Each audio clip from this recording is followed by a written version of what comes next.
Hello? And welcome back to the broadcast. You're with Kevin Friday on Friday Talks, and I'm here with my guest, Adam Daniel, and we're talking about organizational design and development.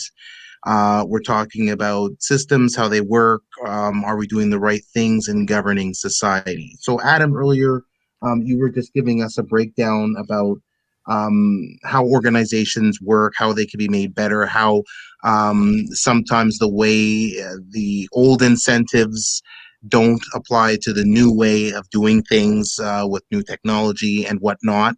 And you touched on something very interesting, which is you started off talking about individual organizations, and then you went sort of deeper and broader into society as a whole, government as a whole, and how this happens at a macro level. So continue on with what you were explaining before we ended the last part, and we'll take it from there. Okay, for sure. Thanks, Kevin. Um, so yeah, what we had started talking about earlier was this idea of the incentives and how the incentive structures or the incentive architecture within a specific system will drive certain behavior, and there'll be very predictable behaviors that will come out of a system based on the incentive structures. And so where you can see that at the organizational level, where a lot of the incentive structures reward profit or productivity, if those incentive structures aren't counterbalanced in some way, what happens is that they can act in such a way that acts in opposition to principles like health, mental health, well-being, sustainability, the health and happiness of the employees within the system. Now, what's interesting is that there's a lot of science and research that shows that those things aren't mutually exclusive, so that a company and an organization that has healthy, happy employees will actually be more productive and make more money. There's a lot Right. of interesting studies that have found that the companies who rate the highest on indicators or metrics of employee health and satisfaction also make more money in general. And so that we can look at that at the organizational level, but then you can also look at that at the macro level, like you're saying, looking at all of society or human civilization as a whole. And what's interesting is that our dominant global culture is quite strongly oriented around financial incentives, so economic Right. growth, GDP. And we see that when these incentives and these incentive structures, which are based on values, right? So that we have arbitrarily chosen to place a significant degree of value on economic growth, financial prosperity, profits. And what happens is that starts to work in opposition to certain other important values like health, happiness, environmental sustainability, collective well-being. So we see oftentimes, and you see this at the macro level, you'll see that if the incentives of a certain company, let's say like an oil company, this is the classic example, is to maximize their profits and to maximize the return on investment for their shareholders, and that those incentives and those values trump values around ethics or sustainability or the environment, what you might see, and historically we have seen, is that we're incentivizing organizations to externalize their costs into the environment. So that could be dumping toxic waste into the Amazon River or dumping toxic waste into the ocean, because it would cost too much money to clean it up or to deal with it in an environmentally sustainable way. It's cheaper to just dump it and to externalize those costs into the environment, right? Literally might be the Amazon jungle. And so we can see how that in many different industries, or how the system operates as a whole, is that we're externalizing a lot of the costs or the impacts onto in the environment and onto humanity, so human well-being. So we have a system that maximizes and incentivizes profit, economic growth at the expense of other values that are extremely important for human civilization. And so this really there's a deep philosophical issue at the core of this, is that what do we value as a society? What are we deciding is the purpose of life? So, if we're using the idea of the actions speak louder than words, and we look at the actions of the system, the dominant global system that we live in, values money, economic prosperity, and economic growth over other values like health, happiness, sustainability. And what's interesting, there's all kinds of studies that show there's a very loose, very indirect, or a minimal relationship between money and happiness. Once your basic needs are met, and there's debates on terms of like what the exact level of income that is. I mean, I've heard everything from $11,000 a year, which is like food and shelter, to like $75,000 a year, which is about a middle class income. But basically, they found that there's a very indirect relationship between money and happiness. So that if our incentives are driving us to create more and more profit, but it's not necessarily making us more happy, then what are we doing? So that would require re-examining our core values as a society, as a civilization, and then correspondingly creating incentive structures that reinforce those specific values. That might be health, community, family, the environment. And so because this incentive architecture at the macro level is oriented within one specific direction, we end up being out of balance. And of course, that could theoretically happen in the other direction as well. I mean, you could prioritize, happiness at the expense of, running your society, the logistics of your society, and then that would cause its own corresponding problems. So that, like you still need to feed your population, you need to do certain things. And if we're all just partying and having fun and we're not focused on the productivity functions, then that in itself could cause problems. So it's all about harmony and balance. So that's, one component of how we can look at the incentive structures, whether that's an organizational level or at a societal level, and how they impact certain outcomes that we have as a society. And that's, I think, one of the reasons why we're seeing so many problems in our society. What's interesting is that, we live in the most wealthy, prosperous, privileged society in human history, and I'm talking about the Western world, most specifically North America and Western Europe. Yet, as of 2017, it's been, studies have found that depression is the #1 disability worldwide. So, we have all this wealth and prosperity, yet the level of unhappiness is at record levels. And so why is that the case? And we still can't keep up. We still can't keep up with the Joneses. Like, with all this wealth, a median income earner can't afford a townhome, right? In many cases, in a place like Ottawa suburb, right? 600,000 for townhomes. That's just one metrics. I mean, we're not even keeping up with what we see as the median or threshold you need to meet just to live in what people believe would make them comfortable. Yeah. Right. Which is a huge factor, right? In what we perceive as quality of life. Exactly. And what I think you hit the nail on the head, Kevin, with, the word perceive. It's what we perceive as quality of life. So we have, these economic incentives, which have a huge impact on our culture. So, Western culture is very materialistic. It's very individualistic. It's very, materially oriented. And so our, the unconscious assumptions and cultural norms that we exist within drive our perceptions and our certain behavior to pursue like material wealth. I need to own the house or the fancy car or whatever the new trending, shoes or fashion or whatever it is.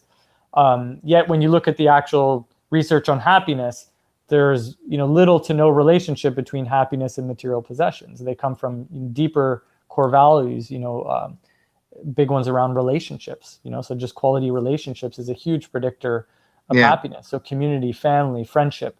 And so we're divorced from that is that the economic incentives impact the culture, and then we perceive that we need to either achieve or acquire certain things because we think that they're going to make us happy.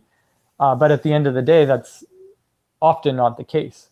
and so that the incentives and the culture ends up reinforcing the current dominant system. So it's like in any system, becomes almost an entity and an organism in itself that wants to stay alive and perpetuate itself. So in order for our current economic, global, and political model to sustain itself, it needs to keep perpetuating these norms and assumptions, but those norms and assumptions aren't necessarily aligned with human health, happiness, and well-being. The other core values that what is, at the deepest level is like what makes our life meaningful, what makes us happy.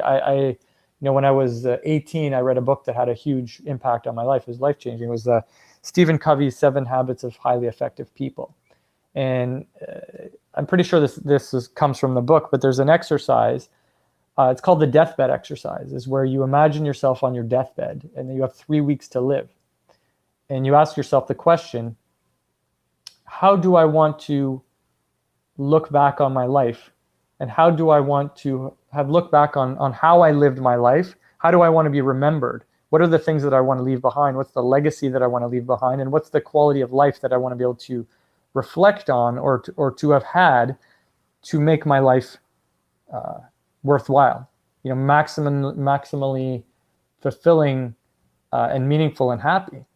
And it's interesting. I find it a really powerful perspective-taking exercise because you're projecting your mind into the future and facing death and using that to examine your core values and say, okay, these are the things that truly make me happy. And I can go through the mental process of reflecting on what are the things that make me happy. And then to ask myself the question, am I living a life that's in line with those particular values or characteristics? And more often than not, the answer is no. And I could say, for myself, has often been, was the case when I first went through this. And even now, I actually recently revisited this exercise. And as much as I've developed and grown as a person, realized that even now at the point that I'm at in my life, there's still some areas that are significantly misaligned, and that in order for me to live the highest quality life, I need to go back and continually revisit that process to make sure that my life is in line with what's deeply important to me. And so not just at the individual level, but at the societal level, how do we create a civilization that's engineered and designed around the things that are most important to us? And not only, like I was saying before, respect our needs at the individual level, but also at the collective level, because we do need to communicate and cooperate and work together to have a harmonious society and a civilization. Yeah, I agree, and I think it starts with young people. I can remember in high school, you get the question, what do you want to be when you grow up? And it's very hard for parents. They're trying to do the best that they can to tell you, you got to go out there, you got to work hard, you got to get your education, you got to become a doctor, a lawyer, architect, etc., etc. Because they're just going on their own programming, right? Like they're going on what they were taught, and they're going on, a lot of people who have parents that come from struggle, right? That's the go-to line. You got to go out there and get that career, right? Very little is talked about. There's very little emphasis on what is that young person, what is that child truly passionate about, and how do you develop. The way I look at it is, how would you develop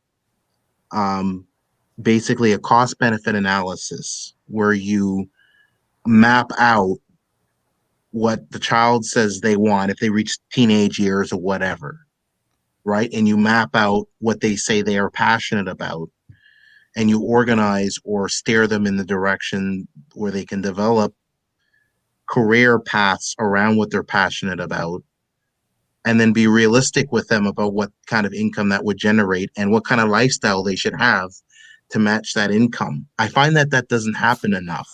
I find that people just go through the motions, then say, oh, I need a house. Oh, I need a car.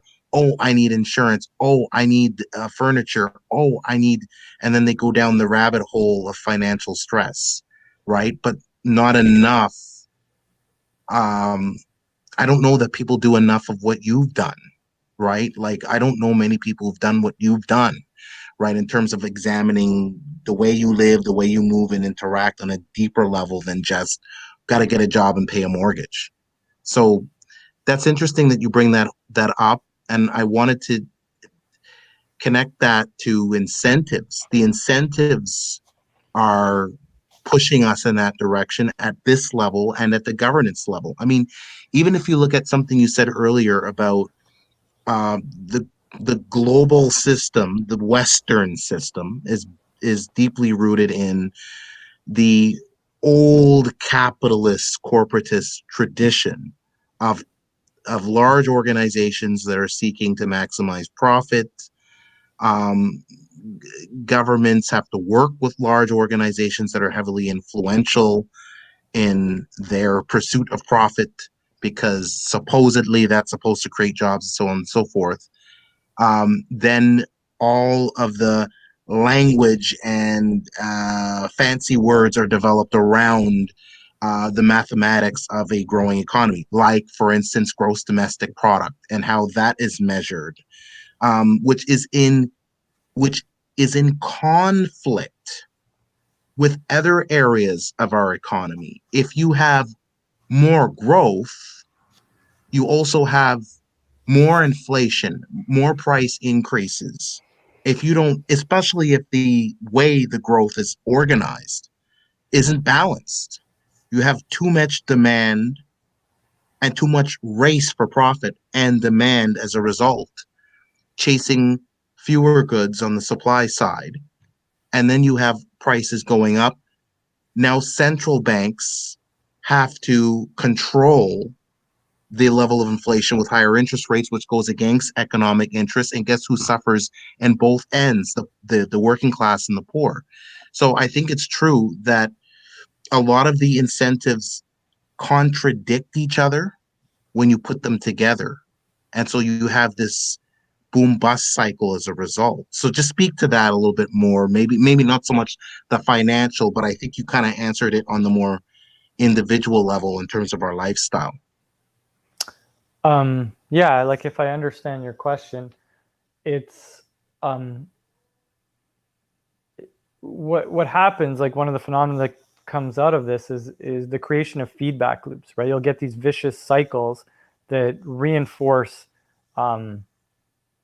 potentially counterproductive behavior.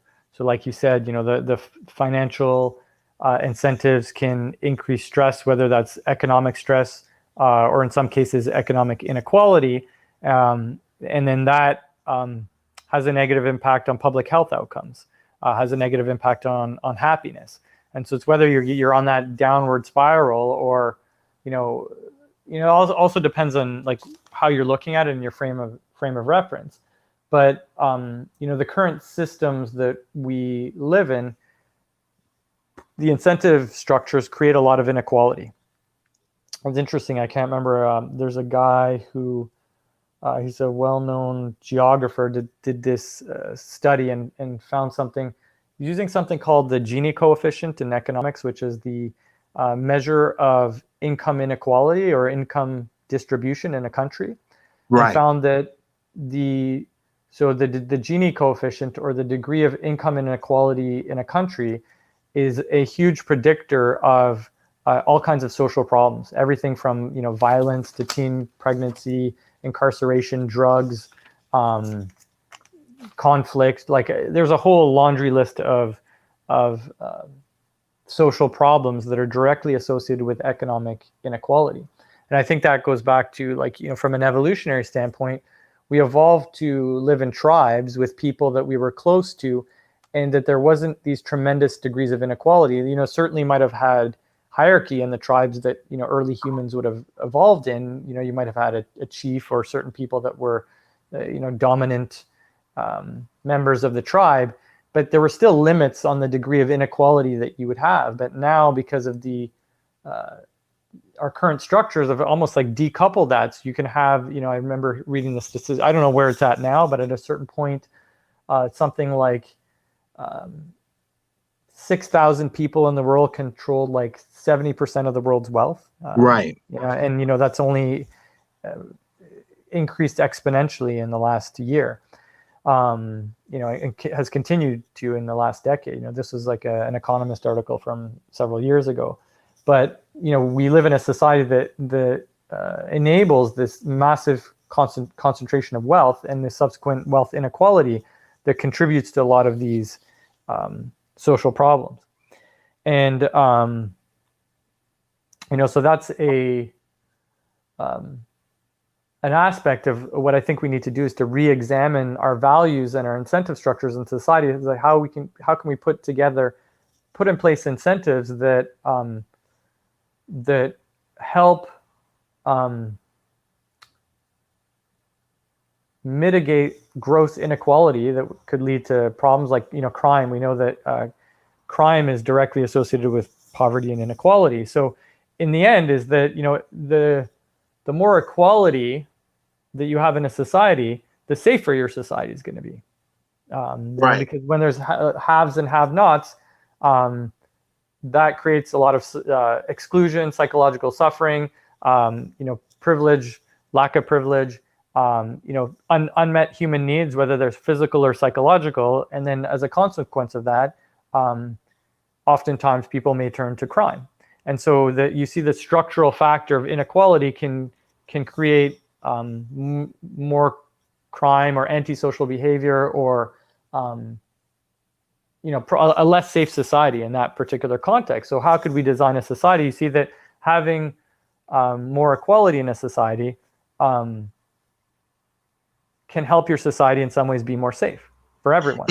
It seems like we've heard so much lip service being given to this over several decades. And if you look back from, certainly in the United States, from about the 30s, they had the all kinds of measures put in place to deal with the Depression. Then you had World War II and so on. In Canada, you've had social programs being expanded as far back as the 1960s, perhaps even before that. You can think of programs like old age security in the, I think, late 50s, early 60s. Universal health care started sometime in the 60s, I believe. You can think of so many things that we've done, social housing. It seems to me that there's a disconnect, and I think the disconnect is like, the way that people have approached these problems, I think if they heard you, they would probably say, yeah, we thought we were doing that already. We thought we were fixing that. But what they were really doing was putting Band-Aids on these structural problems. They weren't dealing with the root structural issue. They were saying, let's have another entitlement program. Okay, let's say you do it. Let's say it's social housing. Okay, but then what happens is that costs go up every year. And if governments only have so much money to collect, they only have so much money they can spend on maintaining the maintenance of a particular structure or a program or whatever. So when the costs becomes unaligned, the quality of that thing, if you're talking, let's say, social housing, is no longer what it was when it first started, because the goalposts keeps moving. In other words, if we come in and say, let's all love each other and spend money to have social entitlements, that's like you're taking a Band-Aid and you're putting it over the structure, which is still rooted in an inflationary, unequal, predatory system, right? Am I on the right track here? Yeah, well, I totally agree with you, Kevin. And I think, I just want to qualify what I was saying before, is that I'm certainly not advocating for a, Soviet style communism, No, of course because not. I think that in itself creates a whole other set of problems. But the point is that you have this structural inequality that naturally creates social problems.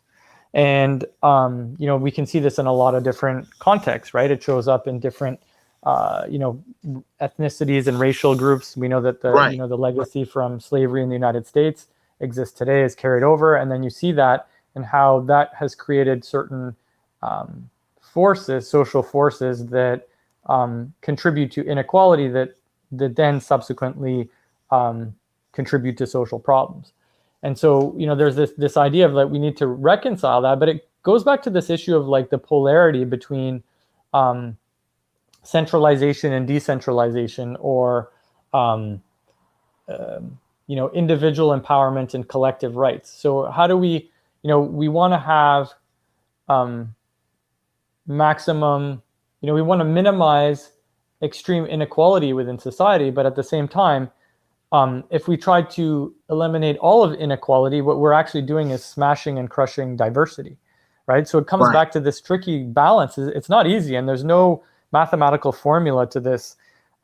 This is where, the cultivation of like wisdom and understanding of like complexity and nuance, and like how each situation, each context is different. But, it comes back that if we try to make everyone the same and aim for equal outcomes, you're actually destroying diversity, which is one of the fundamental, like, important, beautiful things about humans and humanity, is that we have this massive infinite range of diversity of ways of being and expression, and we don't want to crush that. So it's like, how do we strike that balance between making the allowances for diversity and individuality, while at the same time minimizing inequality and the potential for tyranny, and so like having a democratic, just, fair society, and there's no easy answer to that. And so, I mean, if we link that back to the idea of the centralization and decentralization, we take this from a governance standpoint. The more centralized any system or power structure is, the less democratic it is, because you have more power and more decision-making power that's concentrated in a smaller percentage of people and in fewer and fewer hands, and thereby becomes less representative, because you can't please everyone. So in a way, that the more hierarchical, the more centralized a structure, a governance structure is, the less democratic it is, and the less room there is for diversity. The more decentralized a system is, then there's more room for diversity. It becomes more democratic, more representative, because you have more room. It's like a wider, a pyramid with a much wider bottom versus like a narrower bottom. There's more room for the diversity of perspectives to be included within that system. Now, of course, the more diversity you have, it doesn't come without challenges, right? Because the more diversity you have, then the harder it is to make decisions and to coordinate, because you and I might have exactly, right? So what's interesting, if you see a lot of the research around team dynamics, they found that one of the characteristics of top high-performing teams, and you can measure this across all kinds of different contexts, whether it's sports or business or whatever. One of the key characteristics of top-performing teams is diversity. But there's a caveat to that, because with increasing diversity comes increasing potential for conflict. So they find that teams that are more homogenous, like where everyone's more the same, tend to get along better, more easily. They'll have less conflict, but then they're less productive and less prosperous. So the teams that have more diversity have the more potential to be prosperous if they can if they're able to get along, to cooperate and collaborate and reconcile their differences, right? So that's where the skill set of being able to collaborate becomes so critical at a societal level. And so this is kind of like a good segue, because one of the things I wanted to tie it to, like, more a little bit more concretely, is that there's always this idea, another one of these polarities is like the collective or systems change versus individual change. And I believe you need them both. It's kind of like a yin and yang, is that if we want to change society, we need to change the structures that we live in, the systems and the incentives of how those structures are designed. But we also need to change ourselves to be able to operate. We need to evolve and mature and develop as individuals, so that we can operate in those systems. And so let's use the example of like a team.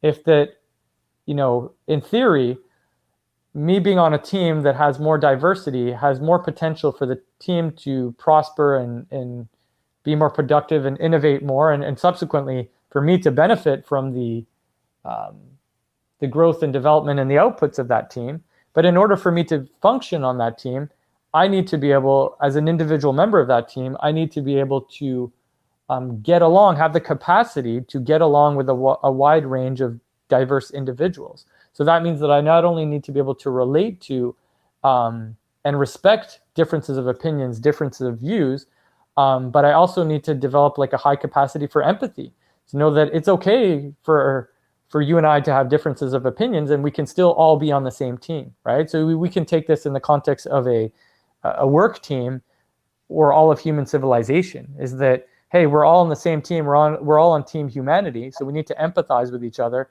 to have that respect, that humanity underlying it, to respect the diversity, while at the same time get along and connect, coordinate, and cooperate and make decisions as a team or as a society, as a civilization, that are good for everyone, right? So it's like we're never operating as an individual at the expense of the team, but we're not operating the team in such a way that it's at the expense of individual sovereignty, identity, individual diversity. Because if the good of the team ends up being at the expense of in the individual, then you're squashing diversity and you're killing.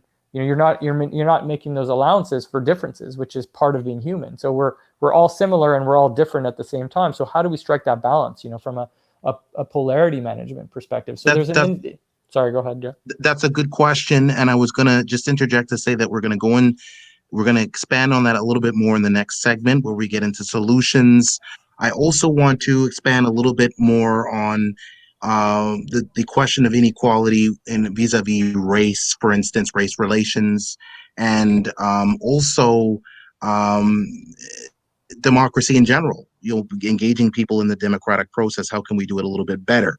So hold your thought, because what we're going to do is we're going to go into the next segment, part 3 of our series on organizational design development. Basically, how do we govern humans better?